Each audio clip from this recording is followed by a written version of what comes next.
Hello दोस्तों, नमस्कार। तो कैसे हैं आप लोग? मैं आशा करता हूँ आप सभी लोग बिल्कुल स्वस्थ होंगे।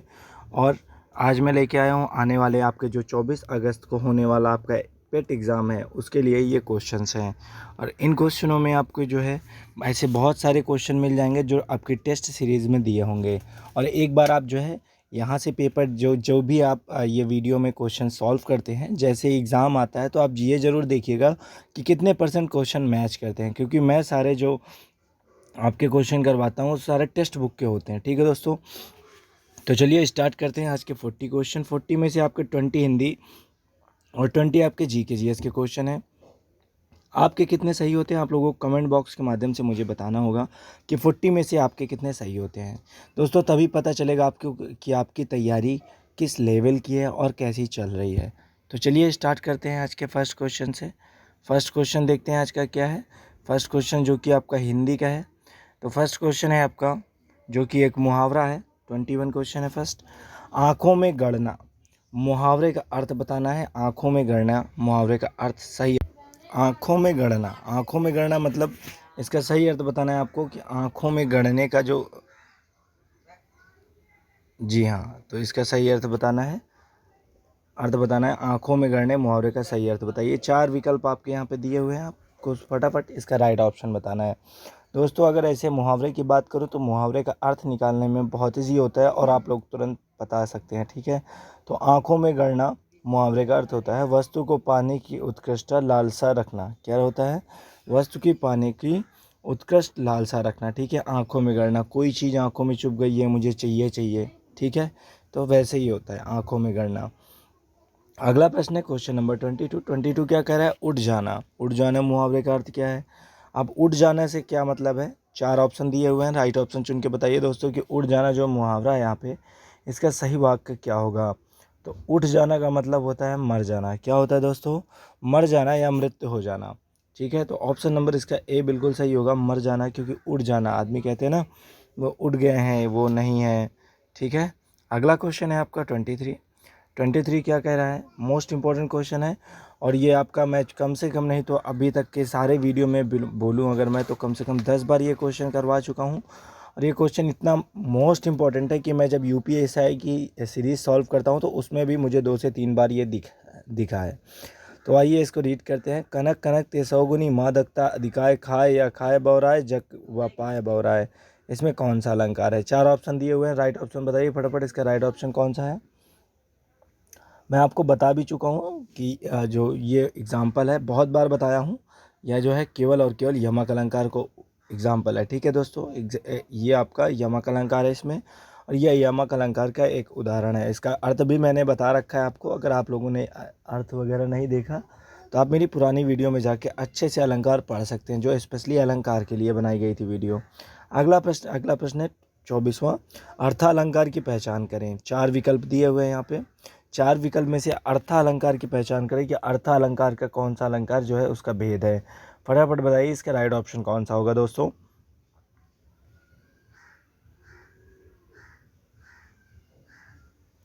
दोस्तों इसका जो राइट ऑप्शन होगा वो होगा आपका रूपक अलंकार। क्या होगा? अर्थालंकार का जो पहचान है वह है रूपक अलंकार। अब अर्थालंकार की डिफिनेशन क्या होती है मैं आपको ये बता देता हूँ। अर्थालंकार की जो डिफिनेशन होती है, जहाँ पर अर्थगत चत्कार उत्पन्न होता है वहाँ पर अर्थालंकार होता है। ठीक है दोस्तों, चलते हैं नेक्स्ट क्वेश्चन के। तो नेक्स्ट क्वेश्चन है क्वेश्चन नंबर 25। 25 क्या कह रहा है देखिए। जहाँ किसी वस्तु की बढ़ा चढ़ाकर प्रशंसा की जाती है वहाँ होता है। 4 विकल्प दिए हुए हैं आपके, आपको बताना है कि वहाँ पे कौन सा अलंकार होता है जहाँ पे वस्तु की बढ़ा चढ़ाकर प्रशंसा की जाती है। तो फटाफट बताइए इसका राइट ऑप्शन कौन सा होगा दोस्तों। तो वहाँ पे होता है अतिशयोक्ति अलंकार। क्या होता है? अतिशयोक्ति अलंकार होता है। दोस्तों इंग्लिश में भी फिगर ऑफ स्पीच होता है, आप लोगों को पढ़ना चाहिए क्योंकि पेट एग्जाम में थोड़ा सा इंग्लिश भी आएगी। तो यहाँ पे अतिशयोक्ति अलंकार होता है। ठीक है दोस्तों, अतिशयोक्ति अलंकार है। अभी तो फिलहाल मैं आपको हिंदी और जीके जीएस ही पढ़ा रहा हूँ। अगर आपको नीड है तो आप मुझे बता सकते हैं, मैं आपको इंग्लिश से लेके अदर कोई भी सब्जेक्ट हो तो मैं आपकी हेल्प कर सकता हूँ। ठीक है दोस्तों, नेक्स्ट क्वेश्चन है 26। रण भी चौकरी भर भर कर चेतक बन गया निराला था, राणा प्रताप के घोड़े से पड़ गया हवा का पाला था। उपयुक्त में कौन सा अलंकार है? 4 ऑप्शन दिए हैं यहाँ पे, राइट ऑप्शन चुन के बताना है। और यह जो पंक्ति है ये मोस्ट इंपॉर्टेंट है और काफ़ी प्रेरणादायक है। तो आप समझ सकते हैं कि ये कौन सा अलंकार हो सकता है। फटाफट बताइए इसका राइट ऑप्शन कौन सा होगा दोस्तों। तो देखो यहाँ पे महाराणा प्रताप के घोड़े की वीरता का वर्णन है। किसका वर्णन है? यहाँ पे महाराणा प्रताप के घोड़े की जो स्पीड है, जो दौड़ने की स्पीड है, जो वीरता है उसकी, उसका वर्णन दिया हुआ है। अर्थात यहाँ पे वीर रस का प्रयोग हुआ है। किसका हुआ है? वीर रस का प्रयोग हुआ है। अर्थात इसका ऑप्शन नंबर ए बिल्कुल सही हो जाएगा, वीर रस। ठीक है दोस्तों, अगला क्वेश्चन है 27। असंगत पहचान करें। असंगत पहचान करना है। ठीक है, अब असंगत यहाँ पे कैसे दिया है? यहाँ पे रस दिए हुए हैं और यहाँ पे उनके स्थायी भाव दिए हुए हैं। तो अगर वीर रस है, वीर रस का स्थायी भाव क्या होता है? उत्साह होता है। सही है। श्रृंगार रस का स्थायी भाव क्या होता है? रति होती है। रौंद, अब अगर रौद्र की बात करें तो रौद्र जो है आपका, रौद्र का क्रोध होता है और करुण का शोक होता है। दोस्तों यहाँ पे आपने कुछ थोड़ी सी गलती देखी हो, तो यहाँ पे जो श्रृंगार रस है, यहाँ पे देखिए, फोकस कीजिए थोड़ा सा। यहाँ पे जो श्रृंगार रस है, श्रृंगार रस के जो स्थायी भाव होता है वो होता है रति। क्या होता है? रति होता है, जो कि ऐसे लिखा जाता है, ना कि ऐसे लिखा जाता है। तो ये असंगत है, अर्थात ऑप्शन नंबर बी बिल्कुल सही है। ठीक है, श्रृंगार रस का जो स्थायी भाव है वह असंगत है क्योंकि गलत लिखा हुआ है, बाकी होता इसका रति है। ठीक है, चलते हैं नेक्स्ट क्वेश्चन की तरफ। नेक्स्ट क्वेश्चन है 28। क्या कह रहा है 28? जब नायक एवं नायिका के मिलने का अवसर प्राप्त होता है तो वहाँ कौन सा अलंकार होता है? वहाँ कौन सा अलंकार होता है, आप लोगों को बताना है। जब नायक या नायिका के मिलने का अवसर प्राप्त होता है। दोस्तों कक्षा 9 में हम लोगों ने पढ़ा था इस अलंकार के बारे में, और आज के टाइम पे यह अलंकार इतना इम्पोर्टेंट है कि आपको ऐसे अलंकार जो है हर टेस्ट सीरीज़ में मिल रहे हैं। ठीक है, तो जब नायिका या नायिका के मिलने का अवसर प्राप्त होता है तो वहाँ पर संयोग श्रृंगार होता है। क्या होता है? संयोग श्रृंगार। याद रखिएगा, संयोग श्रृंगार होगा, यानी ऑप्शन नंबर सी बिल्कुल सही होगा, संयोग श्रृंगार अलंकार। ठीक है, चलते हैं नेक्स्ट क्वेश्चन की तरफ। नेक्स्ट क्वेश्चन क्या है? 29 क्या कह रहा है? रीड कीजिए। थोड़ा सा मैं इसको ऊपर कर देता हूँ तो कि आप लोगों को क्लियर आउट दिख सके। 29 क्या कह रहा है? निम्न में से कौन तत्पुरुष समास का उदाहरण नहीं है? तत्पुरुष समास। अब तत्पुरुष समास के बारे में अगर आपको बताएं तो तत्पुरुष समास होता क्या है? तत्पुरुष समास, इसमें अवयवी भाष मैं आपको बता देता हूँ। तत्पुरुष समास का उदाहरण कौन सा है? तो फटाफट अगर आप लोगों को पता है तो आप मुझे बताएं। तत्पुरुष समास का जो उदाहरण है वो है आजन्मा। क्या है? आजन्मा तत्पुरुष समास का उदाहरण है। ठीक है, अब इसके अलावा मैं इसी क्वेश्चन में आपको थोड़ी सी बातें और बताना चाहता हूँ। ठीक है, उदाहरण नहीं है, क्या पूछा है? तत्पुरुष समास का उदाहरण नहीं है, तो ये तत्पुरुष समास का उदाहरण नहीं है। सॉरी, आजन्मा जो है तत्पुरुष समास का उदाहरण नहीं है। बाकी राजकुमार, ग्रामवासी और यज्ञदेवी, ये तीनों तत्पुरुष समास के उदाहरण है। तो क्या पूछा है इसमें? तत्पुरुष समास का उदाहरण नहीं है। क्या पूछा है? नहीं है। इसमें जो है अवयवी भाव समास है। कौन सा है ये अवयवी भाव समास है। ठीक है, याद रखिएगा। और अवयवी भाव समास में पहला पद प्रधान होता है तथा सामसिक पद अवयव होता है। ठीक है, पहला पद प्रधान होगा और सामसिक पद अवयव होगा। आ जन्मा। ठीक है, चलते हैं नेक्स्ट क्वेश्चन की तरफ। नेक्स्ट क्वेश्चन है क्वेश्चन नंबर 30। क्वेश्चन नंबर 30 क्या कह रहा है? तुलसी कृत में कौन सा समास है? तुलसी कृत में कौन सा समास है? 4 विकल्प दिए हुए हैं। 4 विकल्प में से आपको राइट ऑप्शन चुन के बताना है कि तुलसी कृत में कौन सा समास है। तुलसी कृत एक वाक्य है और इसमें बताना है कि इस वाक्य में कौन सा समास है। फटाफट बताइए इसका राइट ऑप्शन कौन सा होगा दोस्तों। तो दोस्तों इसमें तत्पुरुष समास है। कौन सा समास है? तत्पुरुष समास है तुलसी कृत में। ठीक है, अब मैं तो तत्पुरुष समास के बारे में थोड़ा सा आपको बता देता हूँ, या इस एग्जाम्पल के बारे में थोड़ा सा बता देता हूँ आपको। इसमें प्रथम पद खंड मात्र विशेषण और उत्तर पद प्रधान होता है। ठीक है, तुलसी द्वारा बनाया गया तुलसी कृत में कारक का चिन्ह लोप होने से यहाँ पर तत्पुरुष समास है। समझ रहे हैं ना आप? चलते हैं नेक्स्ट क्वेश्चन की तरफ। नेक्स्ट क्वेश्चन है 31 क्या कह रहा है? पुरुषोत्तम में कौन सा समास है? पुरुषोत्तम एक आपका वाक्य है, इसमें कौन सा समास है आप लोगों को बताना है। फटाफट बताइए इसमें कौन सा समास है? पुरुषों में उत्तम अर्थात तत्पुरुष समास है। पुरुषों में उत्तम अर्थात तत्पुरुष समास है। यहाँ पे आपका ऑप्शन नंबर ए बिल्कुल सही हो जाएगा। ठीक है, तो नेक्स्ट क्वेश्चन है 32 क्या कह रहा है? गुणहीन में कौन सा समास है? फटाफट बताइए दोस्तों इसका राइट ऑप्शन। गुणहीन में कौन सा समास है? यह वाक्य है गुणहीन और इसमें कौन सा समास है? इसका राइट ऑप्शन बताइए। तो दोस्तों गुणहीन, यहाँ पे गुणहीन अर्थात गुण से हीन, समास विग्रह करने पे क्या आ रहा है, गुण से हीन, और इसमें कारण कारक का होगा, ठीक है। तो इसमें जो है तत्पुरुष समास इसमें भी होगा, गुणहीन तत्पुरुष समास होगा, यानी ऑप्शन नंबर डी बिल्कुल सही होगा। दोस्तों जब समास आपको ना समझ में आए तो समास का विग्रह कर लें तो ज़्यादा समझ सकते हैं आप, ठीक है दोस्तों। नेक्स्ट क्वेश्चन है 33 क्या कह रहा है, श्याम सुंदर में कौन सा समास है, श्याम सुंदर में कौन सा समास है, श्याम सुंदर में कौन सा समास है, 4 विकल्प दिए हुए हैं, राइट ऑप्शन बताएं, इसका राइट ऑप्शन कौन सा होगा, श्याम सुंदर में कौन सा समास होता है दोस्तों।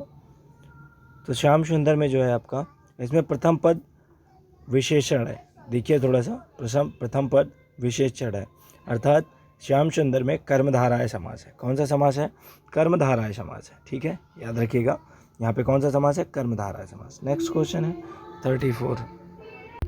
तो दोस्तों यहाँ पे कौन सा 34 नंबर कौन सा क्वेश्चन है, तो यहाँ पे 34 है। 34 मतलब गुदड़ी का लाल, मुहावरे का अर्थ है, गुदड़ी का लाल का मुहावरे का अर्थ आपको बताना है, गुदड़ी का लाल। यहाँ पे वाक्य दिया हुआ है, 4 ऑप्शन दिए हुए हैं, राइट ऑप्शन चुन के बताइए फटाफट कि इसका राइट ऑप्शन कौन सा होगा, गुदड़ी के लाल का मुहावरे का अर्थ क्या होता है, फटाफट बताइए दोस्तों।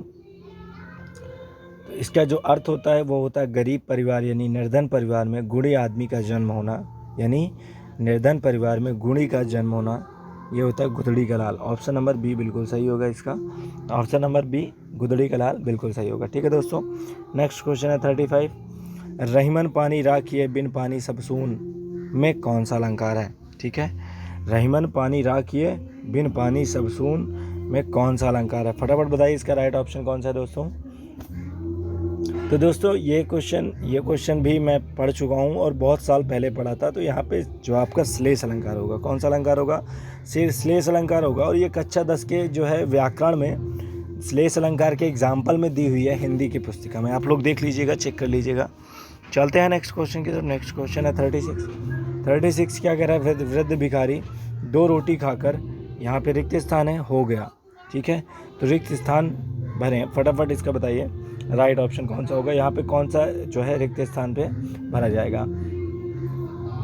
तो दोस्तों इसका जो राइट ऑप्शन होगा, मैं पहले इस वाक्य को बनाता हूँ, वह भिखारी 2 रोटी खाकर तृप्त हो गया, क्या हो गया, तृप्त हो गया। खाने के बाद क्या होता है, मन भर जाता है, खुशी होती है, भगवान को आदमी याद करता है, अर्थात तृप्त हो गया, ठीक है। इसका जो राइट ऑप्शन होगा वो होगा ऑप्शन नंबर सी, ठीक है, 2 रोटी खाकर तृप्त हो गया। नेक्स्ट क्वेश्चन है 37 क्या कह रहा है, उसने अपने सभी साथियों को अपनी योजना में, यहाँ पे रिक्त स्थान है, किया, रिक्त स्थान भरो, ठीक है। तो 4 विकल्प दिए हुए हैं आपके यहाँ पे, 4 विकल्प में से आपको राइट ऑप्शन बताना है, राइट ऑप्शन कौन सा है। तो दोस्तों फटाफट बताइए इसका राइट ऑप्शन क्या होगा।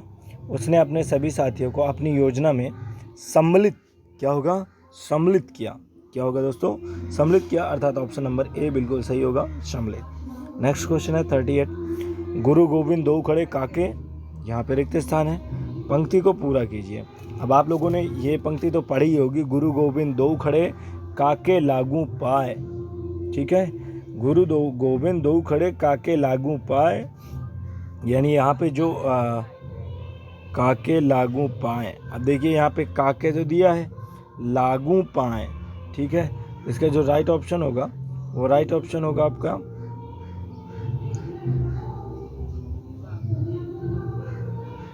ठीक है दोस्तों, लागू पाए, काके लागू पाए, ठीक है। चलते हैं नेक्स्ट क्वेश्चन की तरफ। नेक्स्ट क्वेश्चन क्या है, संक्षेपण विलोम है। संक्षेपण एक वाक्य है यहाँ पे 39, संक्षेपण का विलोम शब्द क्या है, 4 ऑप्शन दिए हुए हैं, राइट ऑप्शन बताइए फटाफट कि संक्षेपण का विलोम शब्द क्या होता है दोस्तों। तो वह होता है विस्तारण। क्या होता है संक्षेपण का, जो संक्षेपण का विलोम होता है विस्तारण। संक्षेपण का मतलब होता है किसी काम को संक्षेप में करना, शॉर्टकट में करना, ठीक है। विस्तारण का मतलब क्या होता है, एक्सप्लेनेशन, किसी काम को बढ़ा चढ़ा के, साफ सुथरा फैला के, एकदम मतलब ज़्यादा टाइम लगा के करो, ठीक है दोस्तों। नेक्स्ट क्वेश्चन है 40 क्वेश्चन क्या कह रहा है, जब प्रथम शब्द संख्यावाची हो और दूसरा शब्द संज्ञावाची हो तो कौन सा समास होगा। जब प्रथम शब्द संख्यावाची हो और दूसरा शब्द संज्ञावाची हो तो कौन सा समास होगा, फटाफट बताइए इसका राइट ऑप्शन क्या होगा। 4 ऑप्शन दिए हुए हैं यहाँ पे दोस्तों, ये डिफिनेशन दी गई हुई है आपकी, डिफिनेशन आपको बताना है कि ये कौन से अलंकार की दी हुई है। दोस्तों बहुत इंपॉर्टेंट टेस्ट सीरीज चल रही है आपकी, अगर आपने यह टेस्ट सीरीज पूरी दी है और जितनी भी मैं टेस्ट सीरीज़ आपकी करवा रहा हूँ तो आप ये जान लीजिए कि आपका पेट एग्ज़ाम निकलना कोई बड़ी बात नहीं है, ठीक है दोस्तों। तो यहाँ पे जो संख्यावाची शब्द है यहाँ पे ये है आपका द्विगु समास। कौन सा है? द्विगु समास है, अर्थात ऑप्शन नंबर ए बिल्कुल सही है। द्विगु समास में पहला पद संख्यावाची अर्थात और दूसरा पद जो है संज्ञावाची होता है, यानी संज्ञा होती है दूसरे पद में। तो दोस्तों ये थे आपके हिंदी के क्वेश्चन। अभी हम लोग क्या करेंगे, इसके बाद आ रहे हैं आपके जीके जीएस के क्वेश्चन। जीके जीएस के 40 क्वेश्चन आएंगे और इन सभी को हम लोगों को रीड करना है। रीड करने के बाद आप लोगों को ये बताना है कमेंट बॉक्स के माध्यम से कि इनमें से आपके कितने राइट ऑप्शन हुए, ठीक है दोस्तों। ऊष्माक्षेपी अभिक्रिया वह अभिक्रिया होती है जिसमें 4 ऑप्शन दिया हुआ है, इसमें से राइट ऑप्शन चुन के बताइए कि वह कौन सी अभिक्रिया होती है, ऊष्माक्षेपी अभिक्रिया, ठीक है। फटाफट बताइए इसका राइट ऑप्शन क्या होगा दोस्तों। तो दोस्तों जिसमें से ऊष्मा निकलती है उसे कहते हैं ऊष्माक्षेपी अभिक्रिया, ठीक है दोस्तों। यानी ऑप्शन नंबर इसका डी बिल्कुल सही होगा। ऊष्माक्षेपी अभिक्रिया वह अभिक्रिया होती है जिसमें ऊष्मा निकलती है और ऊर्जा परिवर्तन के आधार पर रासायनिक अभिक्रिया को 2 भागों में बांटा गया है, ठीक है, याद रखिएगा। एक ऊष्माक्षेपी अभिक्रिया होती है और दूसरा जो है ऊष्माशोषी अभिक्रिया होती है, ठीक है।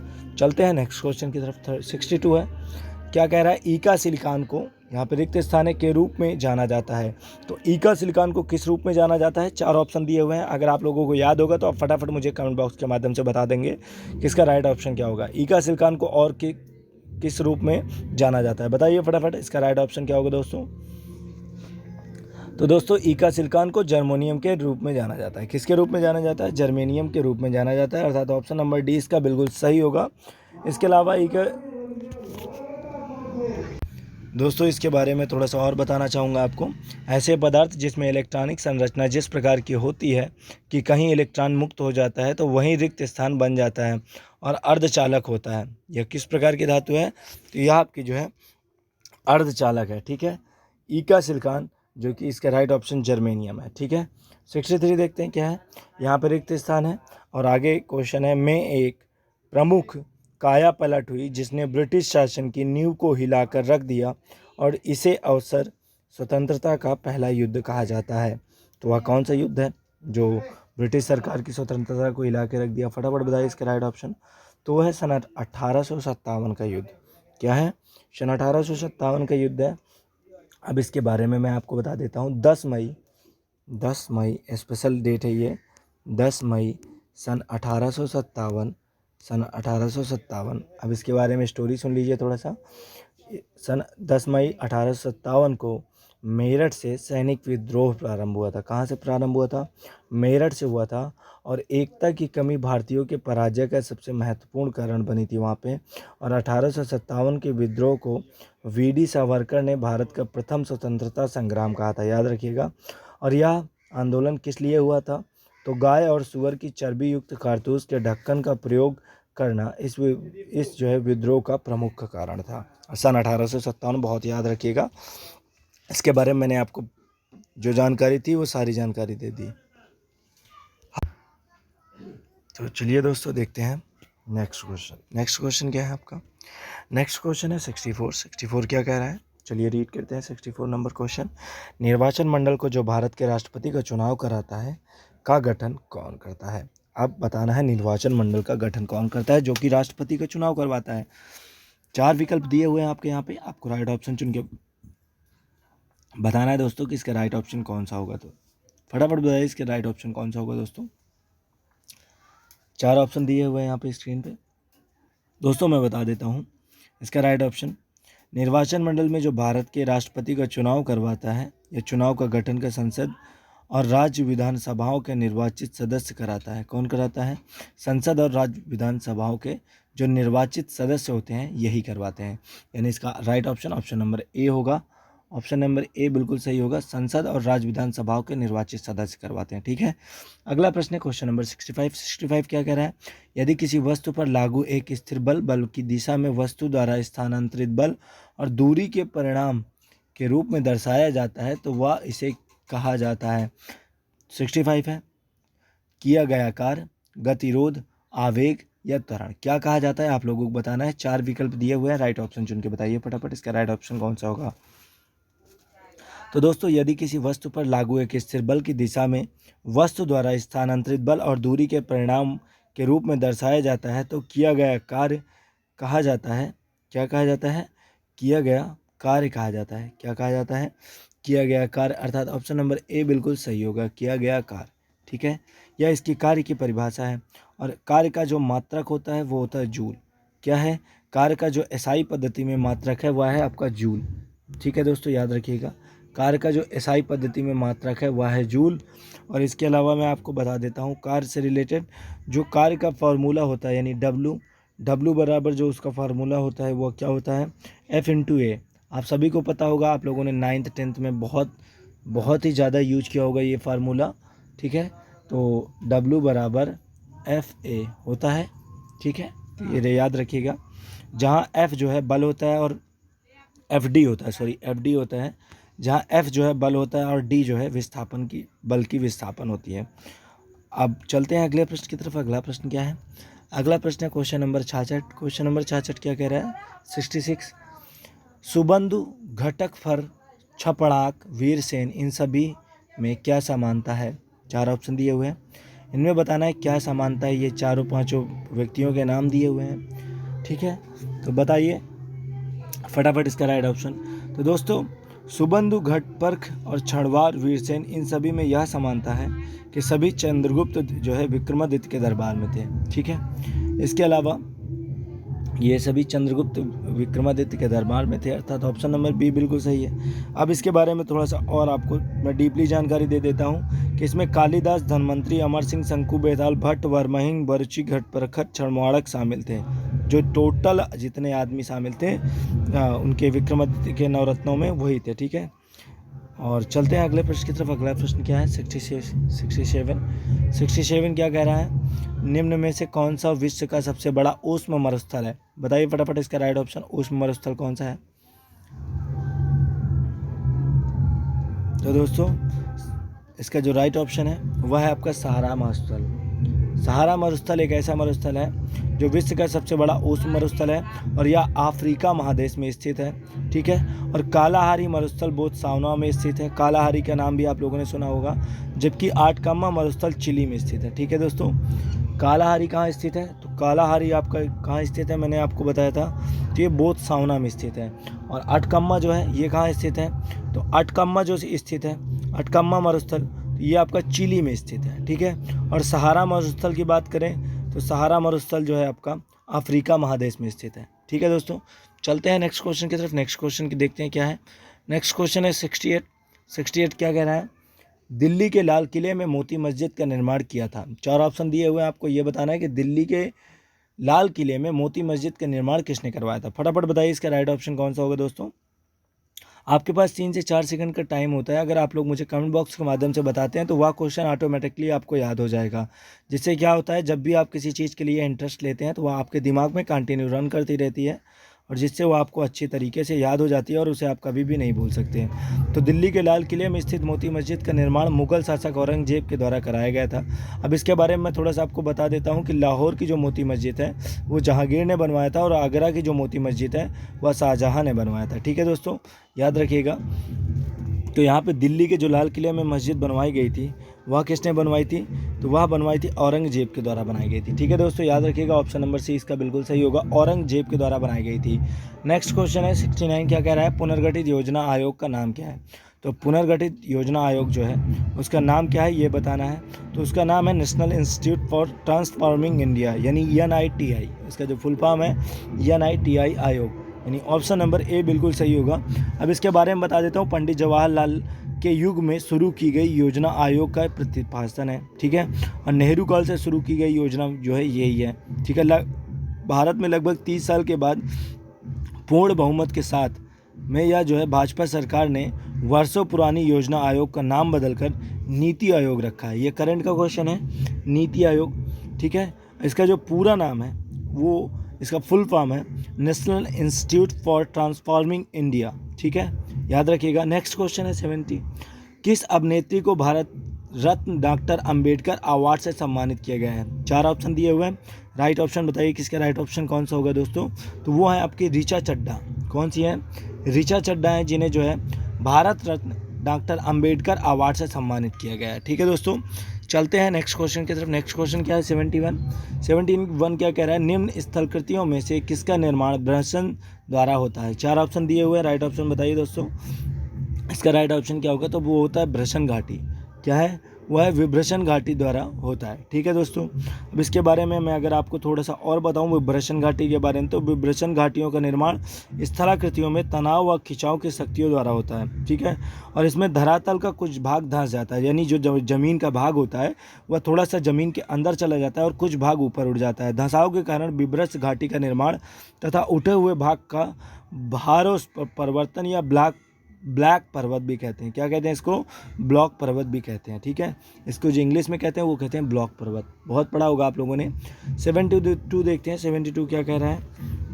अगला प्रश्न है, वर्नाकुल प्रेस एक्ट कब पारित हुआ था। वर्नाकुलर प्रेस एक्ट कब पारित हुआ था, फटाफट बताइए। इसका राइट ऑप्शन क्या होगा दोस्तों।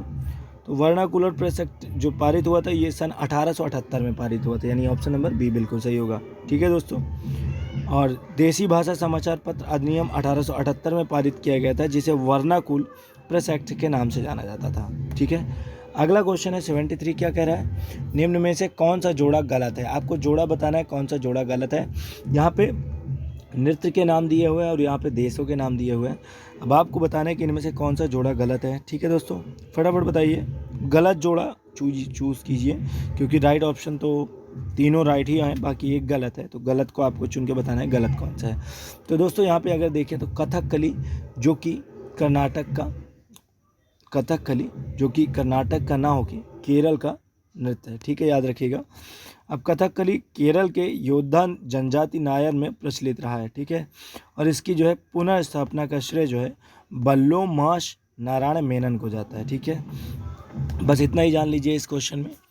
अगला क्वेश्चन है 74 क्वेश्चन क्या कह रहा है, 26 अगस्त 2019 को इंडोनेशिया के राष्ट्रपति जोको विडोडो ने देश की राजधानी बोर्निया द्वीप स्थित किस प्रांत में स्थानांतरित किए जाने की घोषणा की थी। 4 विकल्प दिए हुए हैं, राइट ऑप्शन बताइए फटाफट। इसका राइट ऑप्शन कौन सा है दोस्तों। 26 अगस्त सन 2019 को इंडोनेशिया के जो राष्ट्रपति जोको विडोडो ने देश की राजधानी बोर्नियो द्वीप पर स्थित कालीमंतन प्रांत में स्थानांतरित किए जाने की घोषणा की थी। कहाँ पे की थी, कालीमंतन, यानी ऑप्शन नंबर सी बिल्कुल सही हो जाएगा। ठीक है, अगला प्रश्न है 75, देश का सबसे ऊंचा स्काईविलिंग ट्रैक कहाँ बनाया गया है।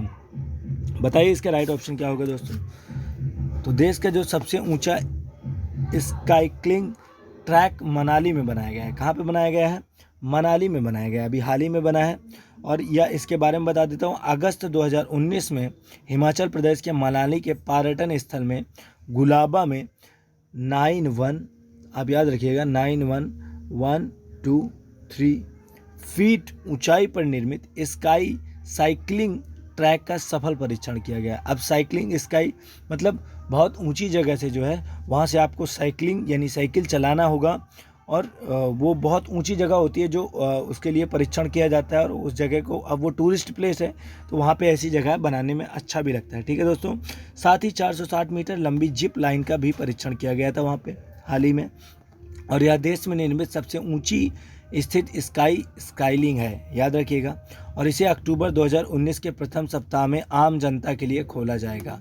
ठीक है, यानी अभी प्रेजेंट टाइम में यह खूब अच्छे तरीके से चालू है। चलते हैं नेक्स्ट क्वेश्चन की तरफ। नेक्स्ट क्वेश्चन क्या है, हाल ही में डंप, थोड़ा सा मैं जूम आउट कर देता हूँ ताकि आप लोगों को क्लियर दिखे।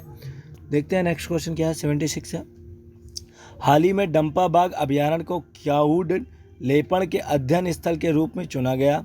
यह कहाँ स्थित है, बताइए इसके राइट ऑप्शन, यह कहाँ स्थित है फटाफट बताइए। तो अगस्त 2019 में भारत के मिजोरम में स्थित डंपा बाग अभ्यारण्य क्लाउड लेपर्ड के अध्ययन स्थल के रूप में चुना गया था। ठीक है, याद रखिएगा। ठीक है, तो इसका जो राइट ऑप्शन है वह है आपका मिजोरम, क्योंकि मिजोरम में ही चुना गया था। अगला क्वेश्चन है 77 क्या कह रहा है, महिला समानता दिवस कब मनाया जाता है। बताइए फटाफट इसका राइट ऑप्शन। यह हाल ही में आने वाला है महिला समानता दिवस, जो कि अगस्त में ही पड़ेगा। और यह क्वेश्चन मैंने कल पढ़ा था, तो आज इसका राइट ऑप्शन बताइए। महिला समानता दिवस कब मनाया जाता है दोस्तों, मोस्ट इंपॉर्टेंट क्वेश्चन है ये। तो 26 अगस्त 2019 को 26 अगस्त को मनाया जाता है। और इसकी जो स्टार्टिंग हुई थी, तो यह दिवस पहली बार जो है 1971 में मनाया गया था। कब मनाया गया था, पहली बार 1971 में मनाया गया था, और ये 26 अगस्त को मनाया जाएगा। ठीक है, यानी 26 अगस्त आपका ऑप्शन नंबर डी बिल्कुल सही होगा। ठीक है।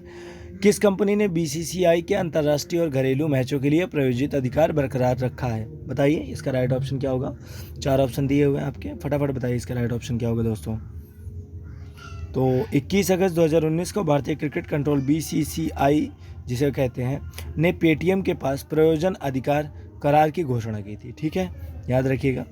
और इसके बारे में थोड़ा सा और जान लीजिए कि इसका जो है पेटीएम के पास की थी, तो इनमें से आपके सारे ऑप्शन गलत हैं। तो जो सही ऑप्शन था आपका वो था इनमें से कोई नहीं, क्योंकि पेटीएम के पास किया था इसने। ठीक है, चलते हैं नेक्स्ट क्वेश्चन की तरफ। नेक्स्ट क्वेश्चन क्या है आपका 79 क्या कह रहा है। 3 तरफ से मध्य प्रदेश से घिरा उत्तर प्रदेश का जिला निम्न में से कौन सा जिला है जो कि मध्य प्रदेश से तीनों तरफ से घिरा है? बताइए इसका राइट ऑप्शन क्या होगा। तो दोस्तों वह है ललितपुर। क्या है? ललितपुर है। ललितपुर जो कि ऐसे है और इसके तीनों तरफ, यानी यहाँ से मध्य प्रदेश स्टार्ट होता है यहाँ से, और यहाँ से जाके ऐसे आता है, तो तीनों तरफ मध्य प्रदेश है। ठीक है, एमपी है। चलते हैं नेक्स्ट क्वेश्चन की तरफ। नेक्स्ट क्वेश्चन क्या है? नेक्स्ट क्वेश्चन है क्वेश्चन नंबर 80। क्वेश्चन नंबर 80 क्या है? हाल ही में भारत के किस राज्य में मकड़ी की एक विलुप्त प्राय प्रजाति पिकॉक पैरासूट स्पाइडर पाई गई है? 4 ऑप्शन दिए हुए हैं, राइट ऑप्शन बताइए इसका राइट ऑप्शन क्या होगा। तो वह हाल ही में जो है भारत के तमिलनाडु में पाई गई है। कहाँ पे पाई गई है? तमिलनाडु में पाई गई है। अब इसके बारे में मैं थोड़ा सा आपको और बता देता हूँ। इसे पिकॉक पैरासूट स्पाइडर या मोटी तरंतुला के नाम से भी जाना जाता है, और यह मकड़ी पूर्वी घाट में आंध्र प्रदेश में नंदाला के पास पर्णपाती जंगलों में पाई जाती है, और वर्तमान में इस मकड़ी को इसके निवास स्थान से दूर तमिलनाडु में विल्लोपुरम जिले में स्थित पक्कामलाई संरक्षित वन क्षेत्र में पाया गया था। ठीक है दोस्तों, तो ये थे आज के आपके 40 क्वेश्चन, और 40 क्वेश्चन में से आपके कितने क्वेश्चन सही हुए हैं दोस्तों ये ज़रूर बताइएगा। और आप अगर इस वीडियो को थोड़ा सा लाइक करेंगे तो मैं थोड़ा सा मोटिवेट होता हूँ। और इसके अलावा अगर आपके फ्रेंड सर्कल में कोई भी एसआई और पेट के एग्ज़ाम की तैयारी कर रहा है तो प्लीज़ उनको ये वीडियो ज़रूर शेयर कीजिएगा। Thanks for watching my video guys. जय हिंद, जय Bharat, and happy independence day guys.